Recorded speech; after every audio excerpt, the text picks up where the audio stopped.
उसके स्टेट में चेंज हो जाता है, यानी कि change in state, change in colour, evolution of a gas, change in temperature, formation of a precipitate, यानी कि अगर इनमें से कोई भी चीज़ होती है तो हम कह सकते हैं कि केमिकल रिएक्शन हो रही है। हालांकि आपको ये सारे नोट्स क्लियर होंगे, लेकिन क्विकली आप भी रिवीजन करते रहिएगा। यानी कि सबसे पहले इसने बात की थी कि केमिकल रिएक्शन किस तरीके से हम पता करते हैं। तो केमिकल रिएक्शन से पता करने के लिए एक ही है, चाहे तो उसकी स्टेट में चेंज हो रहा हो, चेंज कलर में हो रहा हो, या फिर उसमें से गैस निकल रही हो, या फिर उसके टेम्परेचर में चेंज हो रहा हो, या फिर किसका मतलब कि पीपीटी बनना हो, यानी कि प्रेसिपिटेट बनना हो। अगर ऐसा होता है तो हम कह सकते हैं कि केमिकल रिएक्शन हो रही है। ठीक है, उसके बाद अगला देखते हैं जिसमें लिखा है केमिकल इक्वेशन। एक्चुअली में केमिकल इक्वेशन क्या होता है? तो a chemical equation is a symbolic representation of a chemical representation in the form of a chemical formulas, symbols, science and directions. यानी कि केमिकल इक्वेशन को जो हम कह सकते हैं, तो chemical equation is the symbolic representation of a chemical reaction in the form of a chemical formulas, signs, symbols and a direction in which the reactant entities are given on the right hand sides and the product entities of a left hand side। कहने का मतलब ये है कि बेटा आप सभी जानते होंगे कि कोई भी चीज़ को सिंबलिक फॉर्म में लिखा जाए। सिंबलिक फॉर्म का मतलब ये होता है कि नॉर्मली अगर कोई चीज़, जैसे अपन लोग लिखते थे हाइड्रोजन, तो हाइड्रोजन ना लिख के अब उसका केवल क्या कर दिया जाए, उसका सिंबल लिख दिया जाए।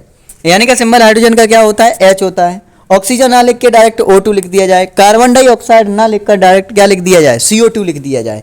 और अगली बात, हम लोग जानते हैं कि केमिकल रिएक्शन में दो चीज़, एक रिएक्टेंट होता है, एक प्रोडक्ट होता है। जो रिएक्टेंट होता है वो किस साइड होता है? रिएक्टेंट यानी का लेफ्ट हैंड साइड होता है, और प्रोडक्ट जो होता है वो राइट हैंड साइड होता है। बात क्लियर है यहाँ तक? ओके, तो इस तरीके से हम केमिकल इक्वेशन के बारे में अगर पूछा जाए व्हाट इज़ केमिकल इक्वेशन, तो हम बता देंगे। या फिर हम कह सकते हैं कि केमिकल इक्वेशन जो है, यानी कि केमिकल रिएक्शन हो रही है, इस बात का हमें कैसे पता? तो उसके लिए उसकी स्टेट में भी चेंज हो सकता है, कलर में भी चेंज हो सकता है, उसमें से गैस निकल सकती है, और हो सकता है उसका टेम्परेचर चेंज हो जाए, और हो तो वो पीपीटी में बन जाए। ठीक है, ओके। तो अगला देखते हैं, अगला इसमें कौन सा टॉपिक बनता है? अगला टॉपिक बनता है बेटा वैलेंस केमिकल इक्वेशन। तो वैलेंस केमिकल इक्वेशन क्या है? तो ये हमारा इधर क्या होता है? रिएक्टेंट होता है, इधर क्या होता है? प्रोडक्ट होता है। यानी का लेफ्ट हैंड साइड हमारा क्या है? रिएक्टेंट है, और राइट हैंड साइड हमारा क्या हो जाता है? प्रोडक्ट हो जाता है। क्लियर है? तो एक्चुअली में होता क्या है कि बैलेंस से मतलब क्या है कि अगला जो आपने बैलेंसिंग सीखी होगी कि किस तरीके से किसको बैलेंस करते हैं, तो इसमें बोल सकते हैं कि total number of atoms on the LHS, यानी का जितने एटम हो हमारे किस साइड? रिएक्टेंट साइड, तो उतने ही किस साइड होने चाहिए? Product side. चाहे तो हम ये कह सकते हैं कि total number of atom on the reactant side is equal to the total number of atom on the product side, या फिर ऐसे कह सकते हैं कि total number atom LH side होंगे, उतने टोटल नंबर ऑफ एटम किस में होंगे? राइट हैंड साइड होंगे। ये भी बात क्लियर है? हम इस तरीके से भी कह सकते हैं। ठीक है, तो नॉर्मल आपने देखा, तो इसमें से क्या है कि how to balance and chemical equation right, तो किस तरीके से करते हैं आपको पता होना चाहिए। वैसे तो हमने प्रैक्टिस कराई हुई है ऑफलाइन, अगर नहीं करे तो अगली बार से हम कोशिश करेंगे कि आपको सारी की सारी प्रैक्टिस करा दी जाएगी। ठीक है बेटा? तो राइट रिएक्टेंट एंड प्रोडक्ट, तो पहले तो हम जैसे केमिकल इक्वेशन को बैलेंस कैसे करते हैं, तो नॉर्मली सबसे पहले हम लोग रिप्रेजेंटेशन करते हैं, रिएक्टेंट को अलग लिखते हैं, प्रोडक्ट को अलग लिखते हैं। उसके बाद valence the maximum number of a valence the maximum number of a particular atom on both side, यानी का जितने भी एटम्स चाहे रिएक्टेंट के हों या प्रोडक्ट के हों, उनको ज़्यादा से ज़्यादा नंबर जो है पार्टिसिपेट, उनको दोनों साइड आप लिख लीजिए। अगला कहता है कि वैलेंस अदर एटम, तो हम नॉर्मल जो भी बैलेंस करते हैं उस तरीके से बैलेंस करते रहिएगा, और आ complete balance equation should be look. हालांकि ये सब चीज़ें इस तरीके से पूछी नहीं जाती हैं, कंसेप्ट आपको पता होना चाहिए कि बैलेंस कैसे करते हैं। बैलेंस वाले तो आपने देखे होंगे कि नॉर्मली हम रिएक्टेंट साइड देखते हैं कि जिस तरीके से हाइड्रोजन है तो देखते हैं कि हाइड्रोजन कितना, जैसे अगर देखा जाए H2 plus O2 gives out H2O, है ना? अगर ये लिखा है तो इस साइड देखते हैं कि हाइड्रोजन कितने हैं हमारे? 2 हैं, और इस साइड कितने हैं? 2 हैं। ठीक, ऑक्सीजन इधर कितने हैं? 2 हैं, इधर ऑक्सीजन कितने हैं? 2 हैं। तो इसके लिए इसके आगे लगाया तो कितने हो गए? अब हाइड्रोजन देखो तो कितने हो गए? 2 2 जा 4, यानी कि 4 हाइड्रोजन हो गए। और यहाँ हाइड्रोजन कितने हैं? यहाँ हाइड्रोजन केवल 2 हैं, तो 2 का मल्टीप्लाई इस साइड कर दो, 2 2 जा 4, तो इधर भी 4, ऑक्सीजन इधर कितने 2, इधर ऑक्सीजन कितने अभी 1 था, 2 का मल्टीप्लाई किया तो कितने हो गए 2 हो गए। तो इस तरीके से इसको हम बैलेंस कर सकते हैं।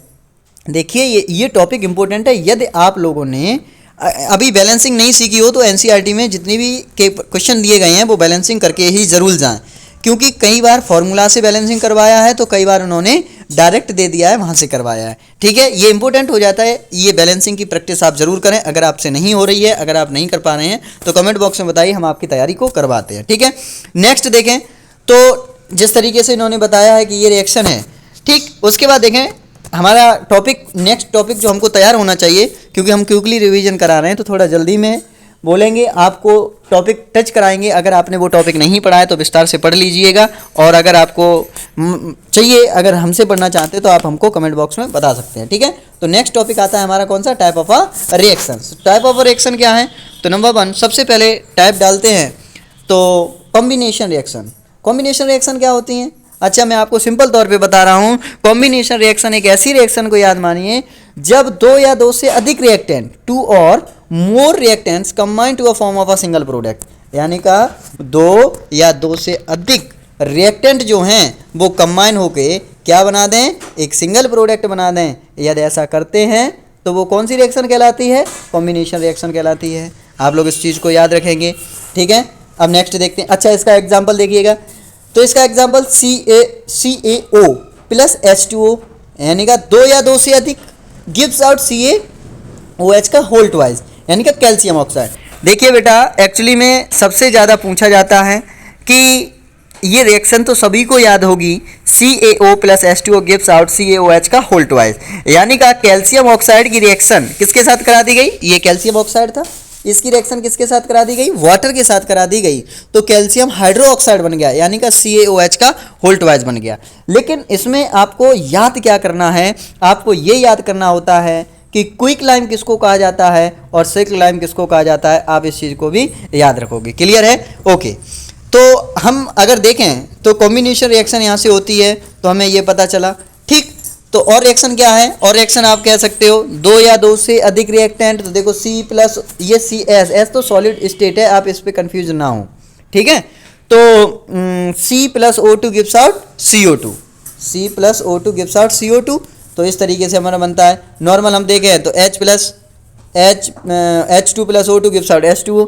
तो ये इस तरीके से ये रिएक्शन दी गई हैं। आपको कॉम्बिनेशन रिएक्शन की डेफिनेशन अगर पूछी जाती है तो केवल आप इतना लिखेंगे, 2 और more reactant combine to a form of a one product, one single product, है ना। तो इस टाइप की रिएक्शन क्या होती है, कॉम्बिनेशन रिएक्शन होती है। एग्जांपल याद करके जाइएगा, H2 plus O2 gives out H2O, या फिर CaO plus H2O gives out CaOH का होल ट्वाइस। ये याद करना ना भूलें कि क्विक लाइम किसको कहते हैं, सिल्क लाइम किसको कहते हैं। ठीक है, नेक्स्ट अगर देखें तो नेक्स्ट आती है हमारी एक्सोथर्मिक रिएक्शन। तो एक्सोथर्मिक रिएक्शन एक्चुअली होती क्या है, exothermic reaction heat get release in the reaction, most combination reaction आज द एक्सोथर्मिक रिएक्शन।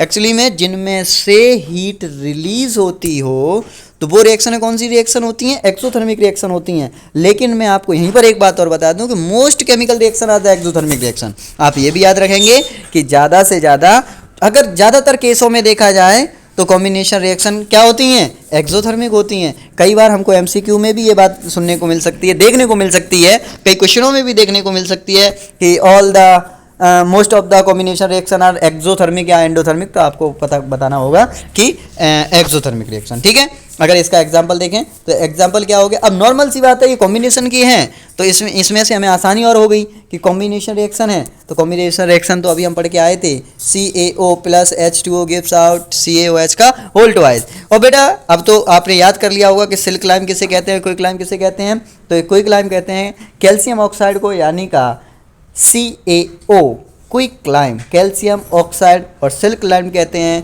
CaOH का होल ट्वाइस, यानी का कैल्शियम हाइड्रो ऑक्साइड। ये दोनों क्वेश्चन बहुत इंपॉर्टेंट हो जाते हैं और इनको अच्छे से करके रखिएगा। ठीक है, नेक्स्ट पॉइंट देखें तो नेक्स्ट पॉइंट भी है एंडोथर्मिक रिएक्शन। तो एंडोथर्मिक रिएक्शन क्या होता है, जिसमें हीट क्या हो, एब्जॉर्ब हो, यानी का heat is absorb in the reaction. Very few combination reactions are endothermic reaction. देखिए, एक्सोथर्मिक रिएक्शन और एंडोथर्मिक रिएक्शन तो बहुत कम रिएक्शन ऐसी पाई जाती हैं जो कौन सी हों, एंडोथर्मिक रिएक्शन हो, यानी कि जिसमें से हीट एब्जॉर्ब की जा रही हो। तो जिस रिएक्शन में हीट को एब्जॉर्ब किया जाता है वो रिएक्शन होती है एंडोथर्मिक रिएक्शन। पहली बात तो हमको ये याद होना चाहिए कि एंडोथर्मिक रिएक्शन कौन सी हैं। तो अगली बात हमको ये भी पता होना चाहिए कि ये जो कॉम्बिनेशन रिएक्शन होती हैं ये बहुत कम एंडोथर्मिक होती हैं। तो सबसे ज़्यादा कौन सी होती हैं? Exothermic reaction. ठीक है, अगर हम इसका एग्जाम्पल याद रखें तो N2 plus O2 gives out NO2। ये है तो कॉम्बिनेशन रिएक्शन, लेकिन ये कॉम्बिनेशन में कौन सी रिएक्शन है? एंडोथर्मिक रिएक्शन है। तो नॉर्मल हम ये भी बात याद रखेंगे। क्लियर? नेक्स्ट देखते हैं, अगला आता है डिकम्पोजिशन रिएक्शन। तो डिकम्पोजिशन रिएक्शन में क्या होता है? A single reactant breaks into several single product. यानी कि देखिए सिंपल शब्दों में आप ऐसे याद रखिए, अभी आपने कॉम्बिनेशन रिएक्शन पढ़ा था, तो कॉम्बिनेशन रिएक्शन में आपने पढ़ा था जब कोई कॉम्बिनेशन रिएक्शन में पढ़ा था कि जब दो या दो से अधिक प्रोडक्ट रिएक्टेंट मिलकर क्या बनाते हैं? सिंगल प्रोडक्ट बनाते हैं। ठीक है, इसमें उसका उल्टा कोई भी एक रिएक्टेंट जानते क्या होता है? कोई भी एक रिएक्टेंट किस में डिपॉजिट हो जाए, किस में टूट जाए, किस में ब्रेक डाउन हो जाए? दो या दो से अधिक प्रोडक्ट में। बस ऐसे याद रखिएगा। अगर स्टैंडर्ड बात करें तो ए गिव्स आउट, ए किसको देता है? बी प्लस सी, यानी का एक ही रिएक्टेंट दो या दो से अधिक रिएक्टेंट को बना देता, वो प्रोडक्ट को बना देता है। तो इस तरीके से हम याद रख सकते हैं। आप डेफिनेशन को देखिएगा, a single reactant breaks into separable simple product. Normally ये बहुत इंपॉर्टेंट रिएक्शन है, आप इसको याद जरूर करके जाइएगा। FeSO4 को अगर हीट किया जाए तो क्या होगा? Fe2O3 plus SO2 plus SO3। ये बात याद रखेंगे। यानी का फेरिक ऑक्साइड इसी पे बनता है, यानी का फेरस सल्फेट को यदि हीट किया जाता है तो Fe2O3 plus SO2 plus SO3। एक ये इसका एग्जांपल हो गया। दूसरा बेटा ये एग्जांपल लिखा है, अगर आप देखो CaCO3 को, यानी का लाइम वाटर को जब हीट किया जाता है तो क्या होता है? कैल्शियम ऑक्साइड और कार्बन डाइऑक्साइड बनती है। तो ये CaO प्लस CO2। एक रिएक्शन यहाँ तक है बेटा। प्रिंटिंग में मिस्टेक हो सकती है, इसलिए जो मैं बोल रहा हूँ, दो रिएक्शन हो गई यहाँ तक।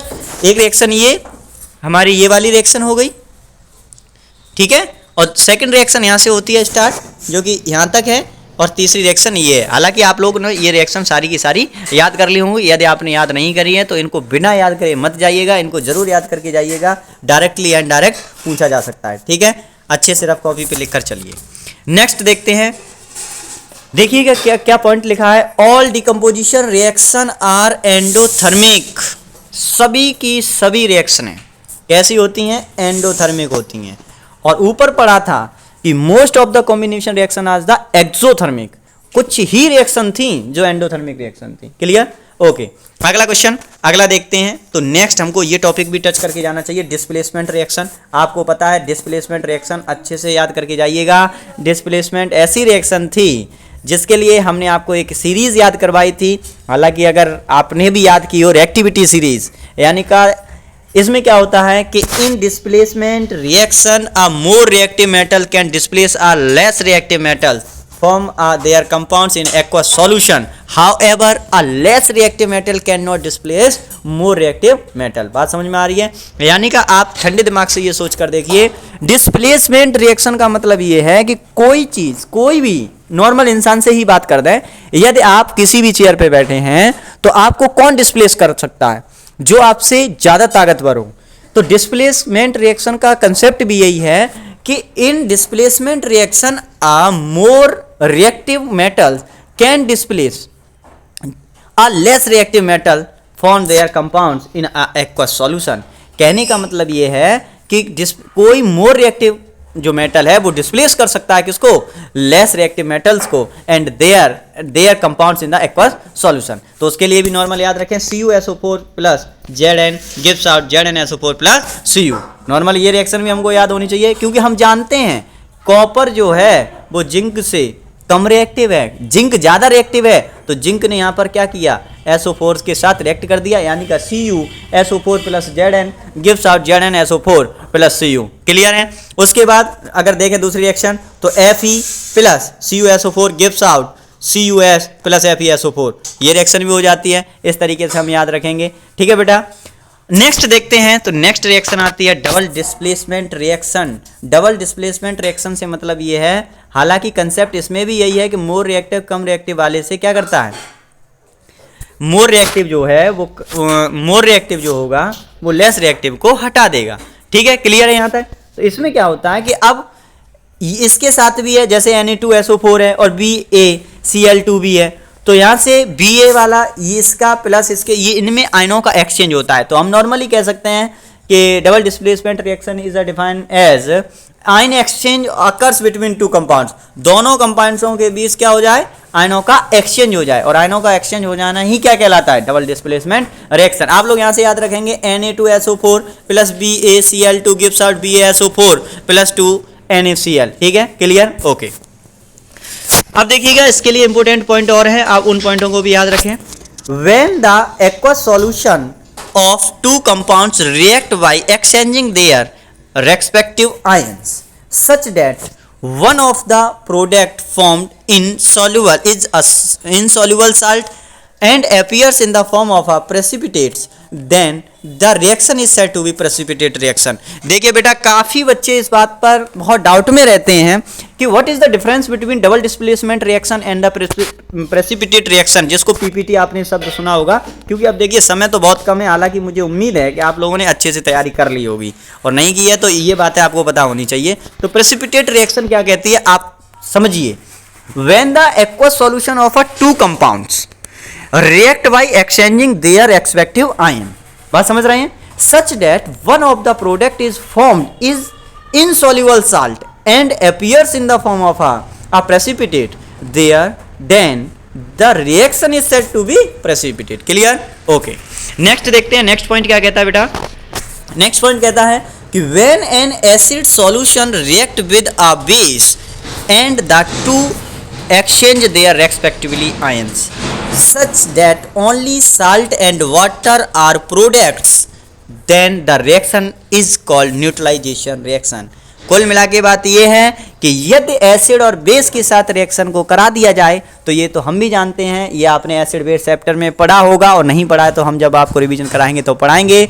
और भी रिएक्शन होगी जिसको बोला जाता है न्यूट्रलाइजेशन रिएक्शन। तो न्यूट्रलाइजेशन रिएक्शन वो रिएक्शन होती है जब एसिड के साथ बेस मिलता है तो साल्ट बनता है और वाटर बनता है। तो पहले अगर कहीं पूछा जाए कि व्हाट इज न्यूट्रलाइजेशन रिएक्शन, तो हम कह सकते हैं कि acid plus base gives out salt plus water. Clear है।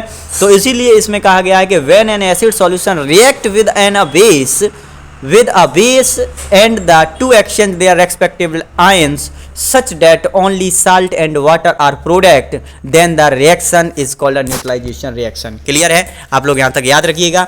नेक्स्ट पॉइंट भी देखिएगा, अच्छा पॉइंट है। when two compounds react with each other and displace their ion in such a manner that one of the product is formed either deposit in the gaseous or is formed in the gaseous state, then the reaction is called gas forming reaction। देखिए बेटा, हालांकि ये reaction अच्छी खासी पूछा जाता है, आप इस चीज़ को हल्के में ना लें कि गैस फॉर्मेशन रिएक्शन नहीं होती है। बोर्ड किसी भी तरीके से आपको फंसा सकता है। उसने साफ साफ बोला है कि when two compounds reacts with each other and displace their ions in such a manner that one of the product is formed either decompose into gaseous compound or is formed in gaseous state, then the reaction is a gas forming reaction। Clear है। तो ये भी आपको पता होना चाहिए, और इस तरीके से इसको भी हम कंप्लीट करते हैं। ठीक, उसके बाद नेक्स्ट अगर देखें तो नेक्स्ट अच्छे से आपने अगर पढ़ा हो तो आपने ये भी देखा होगा कि व्हाट इज ऑक्सीडेशन। तो ऑक्सीडेशन क्या होता है, तो ऑक्सीडेशन क्या होता है, व्हेन अ सब्सटेंस गेन और लूज हाइड्रोजन। बात समझ रहे हैं। तो इतना पता होना चाहिए कि कोई भी चीज़ को मतलब कि ऑक्सीजन को गेन करे या फिर हाइड्रोजन को लॉस करे, तो नॉर्मली ऐसे कर सकते हैं Cu plus O2 gives out CuO। तो क्योंकि इसने क्यों इसमें क्या हुआ, ऑक्सीडेशन किसका हो रहा है, कॉपर का हो रहा है, क्योंकि इसने क्या किया, इसको ऐड किया ऑक्सीजन को। ठीक, CuO plus H2 gives out, तो इसमें लॉस किया गया है हाइड्रोजन का। तो इस तरीके से ये भी हम कह सकते हैं कि ऑक्सीडेशन किसका हो रहा है, हाइड्रोजन का हो रहा है। नेक्स्ट देखते हैं ऑक्सीडेशन इन एवरीडे लाइफ। ये भी आपने तैयार कर लिया होगा, यदि नहीं किया है तो मैं केवल टॉपिक को टच करते चल रहा हूँ, विस्तार से नहीं, क्योंकि वैसे तो अगर आपने ये टच नहीं किया है तो इतनी जानकारी आपको पता ही होनी चाहिए और इतने से नॉर्मली आपके सारे क्वेश्चन हो जाएंगे। ठीक है, कॉरिजन। तो कॉरिजन क्या होता है कि when a metal is oxidised by the action of a air and moisture. बात समझते हैं? कुल मिला के बात ये है कि जब कोई भी किसी भी मेटल पर when a metal is oxide bye the action of a air and moisture, कोई भी मेटल के साथ ऑक्सीडेशन हो जाए, ऑक्साइड हो जाता है, किसके एक्शन के द्वारा? एयर के या मॉइस्चर के द्वारा। ठीक है, that's why metal is coated. और इसी से बचने के लिए हम लोग क्या करते हैं? उसको कोटेड करते हैं, उसके ऊपर लेयर वगैरह चढ़ा देते हैं ताकि उस पर जंग वगैरह ना आए। शुद्ध भाषा में अगर बोलें तो जंग वगैरह ना लगे। ठीक है, रेंसिडिटी क्या होता है जानते हैं? जैसे कुरकुरे हैं, चिप्स वगैरह हैं, इनके पैकेटों में जो होते हैं ना, इसमें कोई फफूंदी टाइप में हो जाती है ना, उस तरीके से बचाने के लिए क्या होता है, यानी कि जो हमारा खाना होता है उसमें अगर टेस्ट बदल जाए, खराब हो जाए, टेस्ट बदलने का मतलब क्या है? खराब हो जाता है, तो उस चीज़ को ही क्या बोलते हैं? तो देखिएगा क्या होता है, जितने भी फैट्स होते हैं, ऑयली होते हैं, वो क्या होते हैं? ऑक्सीडाइज हो जाते हैं। यानी कि रेंसिडिटी को अगर देखें तो when fats and oils are oxidise their smells and taste change. यदि उसके अंदर जो फैट्स है, ऑयल्स हैं, उनको ऑक्सीडाइज कर दिया जाए तो उसमें स्मेल में क्या हो जाए? टेस्ट में क्या हो जाए? चेंज, मतलब कि चेंज हो जाता है, तो उसको क्या कहते हैं? रेंसिडिटी कहते हैं। लेकिन that's why food is taken in air tight container, और इसलिए उनको हम रेफ्रिजरेटर वगैरह मतलब कि खुले में रख देते हैं, कई बार तो फ्रीज वगैरह का भी उपयोग करते हैं, केवल इसीलिए ताकि खाना खराब ना हो। कुल मिला के बात ये है कि फैट्स एंड ऑयल्स का क्या है? ऑक्सीडाइज करा देते हैं, मतलब ऑक्सीडाइज ना होने पाए। अगर ऑक्सीडाइज हो जाता है तो वो खाना खराब हो जाता है, उसका टेस्ट बदल जाता है या फिर उसका स्मेल आने लगती है उसमें से। ठीक है, नेक्स्ट टॉपिक देखते हैं, और ये टॉपिक ही आखिरी टॉपिक रहेगा। इसमें इतनी चीज़ें आपको पता होनी चाहिए इस चैप्टर से। रिडक्शन क्या होता है? When one substance lose oxygen और गेन हाइड्रोजन। अभी हमने ऑक्सीडेशन में पढ़ा था कि व्हेन वन सब्सटेंस लूज किसको? हाइड्रोजन को, और गेन किसको करता था? ऑक्सीजन को। और रिडक्शन में क्या होता है कि when one substance lose oxygen और गेन हाइड्रोजन, यानी कि CuO plus H2 gives out Cu plus H2O। तो reduction of copper oxide CuO। और सबसे आखिरी क्वेश्चन जो आपको पता होना चाहिए और एग्जाम्पल भी पता होना चाहिए, व्हाट इज रिडॉक्स रिएक्शन? तो it is a combination of oxidation and reduction. हम कह सकते हैं कि रिडक्शन और जिसमें ऑक्सीडेशन भी हो रहा हो और रिडक्शन भी हो रहा हो, वो रिएक्शन कौन सी होती हैं? रिडॉक्स रिएक्शन होती हैं। एग्जाम्पल आप देखिए, CuO plus H2 gives out Cu plus H2O। बात समझते हैं? तो इस तरीके से ये रिएक्शन होगी। तो देखिएगा, हाइड्रोजन में ऑक्सीजन ऐड हो रही है, इसलिए इसका ऑक्सीडेशन हो रहा है, और यहाँ पर कॉपर ऑक्साइड से कॉपर यानी का ऑक्सीजन का निकल रहा है, इसलिए इसका रिडक्शन हो रहा है। ठीक है बेटा, तो हमें उम्मीद करते हैं कि ये बात आपको समझ में आई होगी, और ये वाले चैप्टर में आपको इतनी बातें पता होनी चाहिए। अगर इतनी बातें नहीं बताएं तो आप इनको कंफर्म करके जाइएगा, याद करके जाइएगा। ओके, आज के लिए इतना ही रखते हैं। बहुत बहुत धन्यवाद।